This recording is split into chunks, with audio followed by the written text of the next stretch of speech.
The room went quiet when the billionaire stepped onto the stage, her voice calm but playful. Crystal lights shimmered above polished floors, and every guest leaned in. What she said next sounded like a joke, yet it would change one life forever. Tonight, the couple with the longest kiss wins. Across the room stood a single dad who hadn't planned to be brave. He had come for his daughter, not for attention.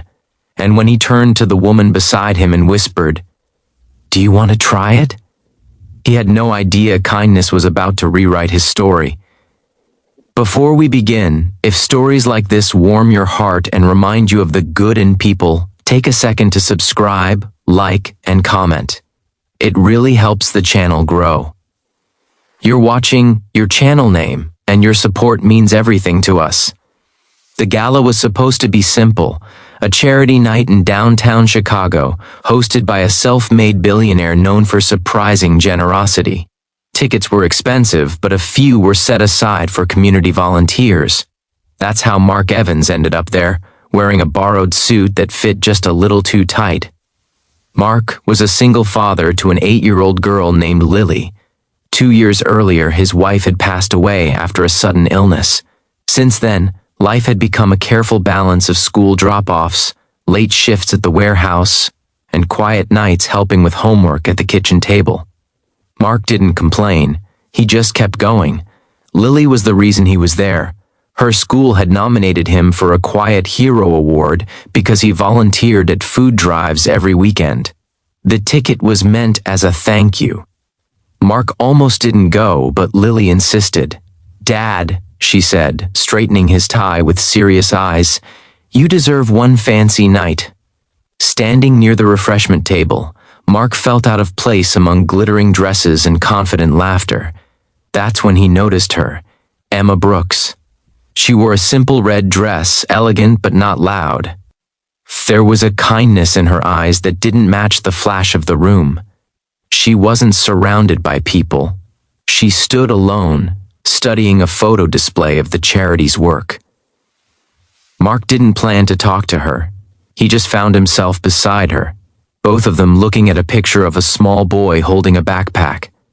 "That's my favorite one," Emma said softly. "It reminds me why I started giving." Mark nodded. "My daughter got a backpack like that last year. It mattered more than people think." They smiled at each other, the kind of smile that says, "I see you." Conversation came easily after that. Mark talked about Lily. Emma listened without interrupting. She shared that she worked in education outreach. She didn't mention her wealth. She didn't have to. Then the billionaire host took the stage. She was famous for bold gestures, and tonight was no different. "We've raised a lot of money," she said, "but let's add some fun. The couple with the longest kiss will win a donation made in their name to any charity of their choice." The room buzzed. Some laughed. Others cheered. Couples looked at each other with mock seriousness. Mark felt his ears burn.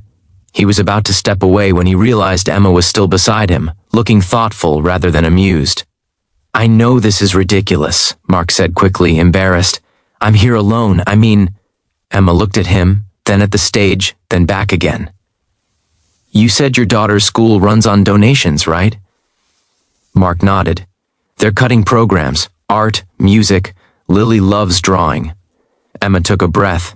"Then maybe it's not ridiculous." He hesitated, heart racing. This wasn't about winning. It wasn't about the room watching. It was about Lily, about kindness turning into something real. Mark swallowed and asked the question that surprised even him.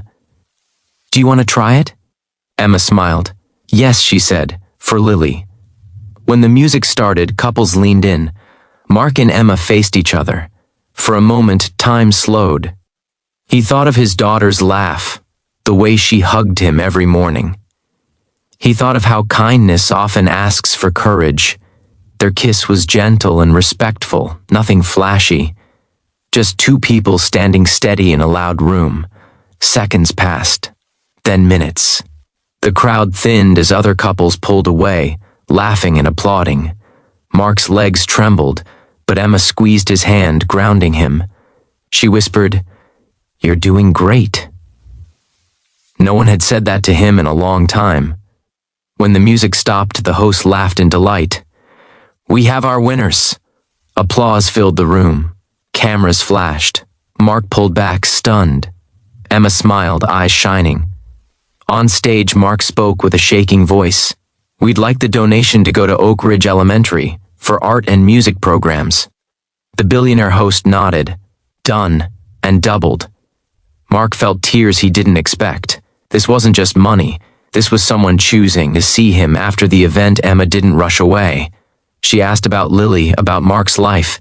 She listened the way people rarely do, without pity, without judgment. Before they parted, she gave him her number. "If you ever need help with school stuff," she said, or just a friend. Days passed, then weeks. Emma visited the school with Mark and Lily. She donated supplies quietly, without press. Lily adored her. "She listens," Lily whispered to her dad one night, "like Mom used to." Mark didn't fall in love overnight. He healed slowly. Emma didn't push. She showed up. She remembered birthdays. She sent encouraging texts before Mark's long shifts. Kindness, Mark learned, wasn't loud. It was steady. One afternoon, Mark discovered the truth by accident. An article popped up on his phone about Emma Brooks, tech investor, education philanthropist, worth billions. He sat down, stunned. She had never said a word. When he asked her about it, embarrassed and unsure, she smiled. "I wanted you to know me, not my money." That was the moment Mark understood the depth of her kindness. It wasn't the donation. It wasn't the kiss. It was the respect she gave him as a person. Months later, at Lily's school play, Mark sat between Lily and Emma. The art program was back. The music room was full. Lily's drawing hung in the hallway, bright and proud. As the curtain rose, Lily squeezed both their hands. "This is my favorite night," she said.